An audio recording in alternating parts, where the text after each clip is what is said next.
Welcome to the Caddo Convos, the podcast that explores the vibrant community of businesses thriving in Caddo Office Reimagined. We're here to shine a light on the incredible entrepreneurs and professionals who make the most of our private offices, co-working spaces, and day office rentals in the Dallas-Fort Worth suburbs. Join us as we share their stories, celebrate their successes, and dive into the benefits of working in a space that's close to home but offers so much more than working from home. Let's get started with today's conversation.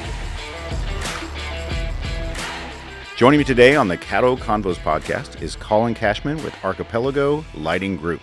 How you doing? Hey, doing pretty good. Thanks for having me on. Awesome. Glad to have you here. What does Archipelago Lighting Group do, and what makes you different from a customer's perspective? Yeah, absolutely. So Archipelago Lighting Group is a manufacturer of commercial, industrial, and retail lighting products. There you go. So we actually got our humble beginnings starting in retail, working as an OEM for big box stores like Lowe's, Home Depot, Tractor Supply, private labeling products for the retail division, and different products for end users too. And then, so our flexibility to work with guys like a Walmart, it takes a little bit of a high demand. So we had to be flexible. And so that's kind of where we came up with the name Archipelago, because as you travel along the chain of islands, animals and the nature kind of adapts to its different surroundings. And so for us with lighting, it's kind of similar, where we kind of adapt to our environment and adapt to kind of the needs of the market. So the retail division helped us expand into commercial and industrial. And over the years, commercial and industrial has become bigger and bigger part of what we do. So we now have a full team of retail and a full team of commercial as well. I didn't hear it if you said it. How long have you been in business? Archipelago's been in business a little over 30 years now. Okay, yeah. So you've been around and understand, and there have been a lot of changes in your industry in 30 years for sure. Oh, yeah, absolutely. Absolutely. So over time, I mentioned our humble beginnings working as a OEM and private label manufacturer for some of the big box stores. That included work also private labeling and OEMing for some of our now competitors. So we helped other folks kind of in certain areas and certain market segments over time. But, that didn't necessarily help us grow the Archipelago brand. So I would say over the last 15, 20 years, that's kind of been our big push, is to be less of the guy behind the scenes and more in the forefront and drive the Archipelago brand. And so you're based here in Texas, here in McKinney? Yeah. No, so home base is actually in California. Okay. Headquarters is, company, yes, sir, Montclair. But we do have quite a big group of folks that are based here in North Texas. So I'm the Midwest Regional. I cover the entire central United States for the commercial and industrial segment. We also have our C&I director, and the majority of our retail team are all located here in DFW. Excellent. And you're in a Caddo office space at Tarrant.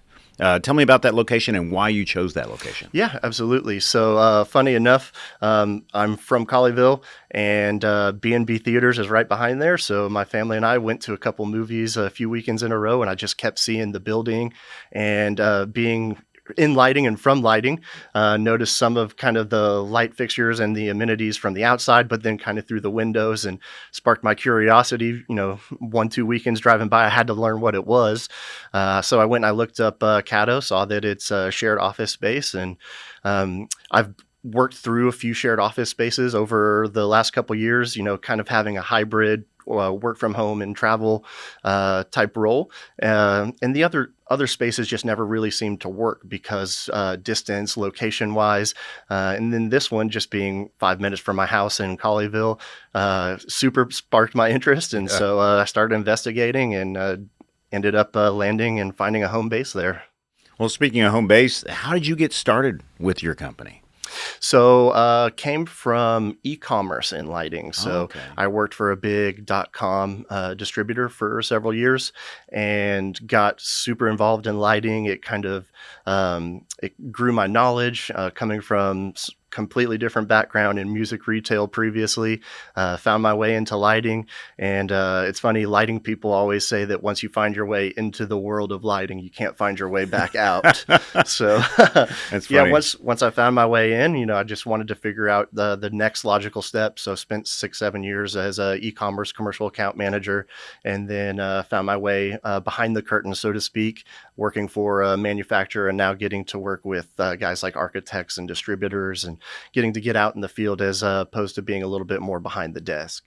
What would you say is the number one problem you solve? The number one problem, there's a lot of different problems out there that we can solve with lighting, Say, right? you can give me your top five if you Yeah, will. so there's a lot of different problems that can be solved with lighting. I would say number one, it's always been efficiency. Yeah. So we've really seen lighting change over the last couple of years, where we came from a world of flickering fluorescence and high wattage or high energy consumption incandescents, to where now LEDs are as low as 1 watt, and so our energy consumption has been a big focus, and something that we can really focus in and improve. So that would definitely be one. But for us too, it's also problem solvers. So we definitely, there's a whole infrastructure of construction and electrical contractors out there that we can service, and we want to offer turnkey solutions that simplify the process for them. So time is money for those guys, and the easier we can make a solution and something that we can offer to kind of solve a problem for them is kind of the best thing we could do. Right. And there's an emotional factor to lighting too. The way you light a space affects when you enter the room, it sets a tone. So I imagine, you have people who are great at design, also like electricity management, huge, right? Right. But also when you look at an empty space and how you're going to light it, that affects how people do business in that space. Yeah, absolutely. So you can totally set, lighting it has certain vibes, and it can evoke emotions, and then even down to human-centric lighting, where it comes to your health. Yeah. So there's a lot of different variances that you can get out of lighting, and so it's something that I think I mentioned earlier that once you get into it, it's hard to get out of, because there's a certain passion, and you find yourself looking at lighting everywhere you go. I imagine. Yeah, absolutely. That may have been something that was interesting about the Caddo office space, because they have very unique design and lighting fixtures. What was your impression when you walked in? I was very impressed. So I like to say lighting nerds. So I call self-described lighting nerds. So the lighting package and the finish out is kind of what set the space apart for me. I mentioned I've been to a couple of different shared spaces before, and they all were pretty nice. The drive and the location was never convenient, but this one was. And then you throw in the amenities, and you throw in something like the high-end finish out and all the unique lighting that has been installed throughout this place. It really kind of set the tone, or created an environment that could inspire creativity, and re-invoke productivity for someone like me who has the option to kind of semi-work from home or have a hybrid role when I'm not traveling. So it felt like a great place to land. Tell me about a favorite customer. You don't have to mention names, but someone that you solved a problem. I mean, obviously, the big box, that's turning over massive amount of product and keeping up with technology. Are there smaller businesses that you've helped? There are. So there's smaller contractors I've worked with in my previous life that I've been able to maintain relationships with over time.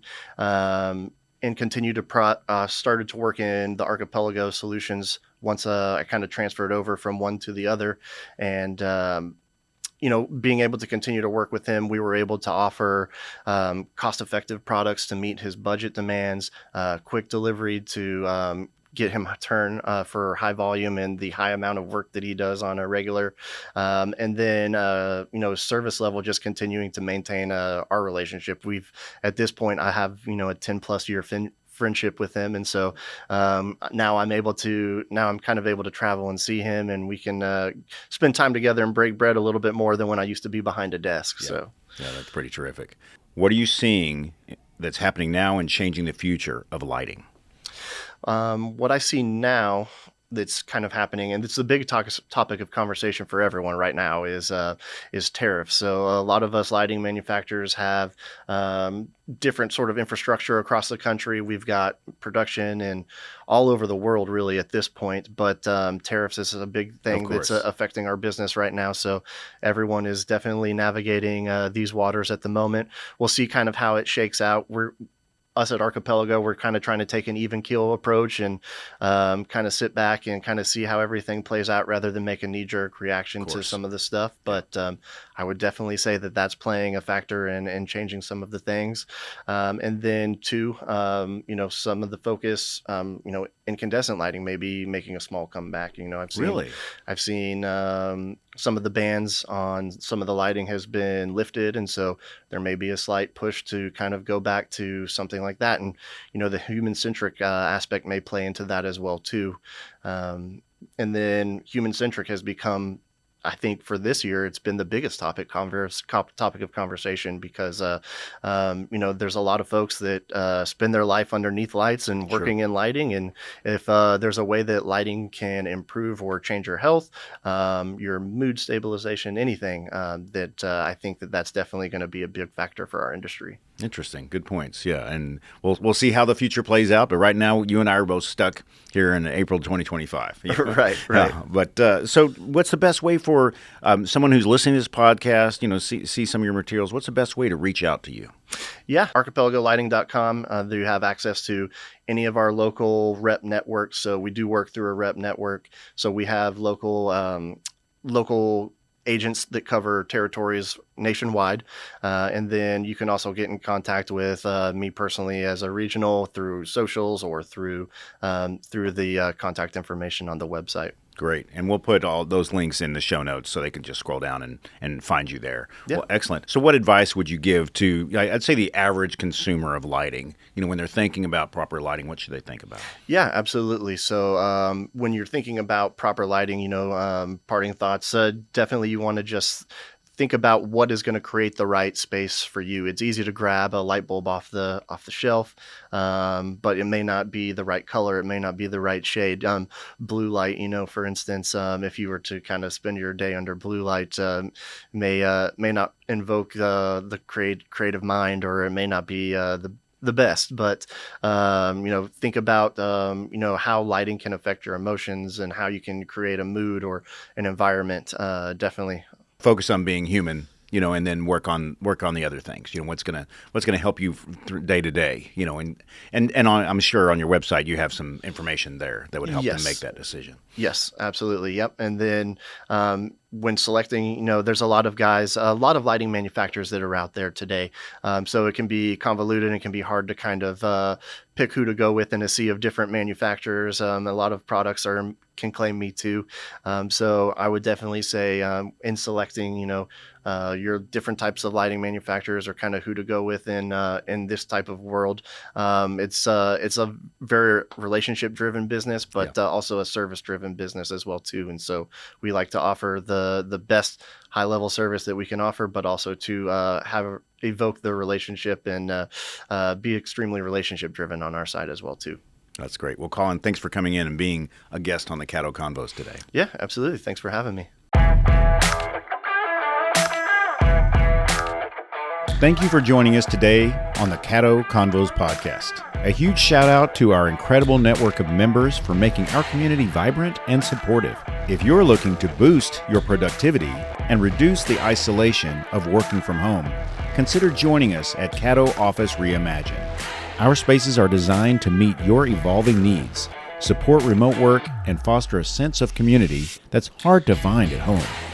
Whether you're a startup aiming for growth, a freelancer seeking a professional setting, or a company looking to optimize resources, Caddo offers a perfect blend of flexibility and innovation. By joining us, you'll be a part of a dynamic business ecosystem that helps you thrive. For more information, visit caddooffices.com. Thanks for listening, and we'll see you next time on Caddo Convos.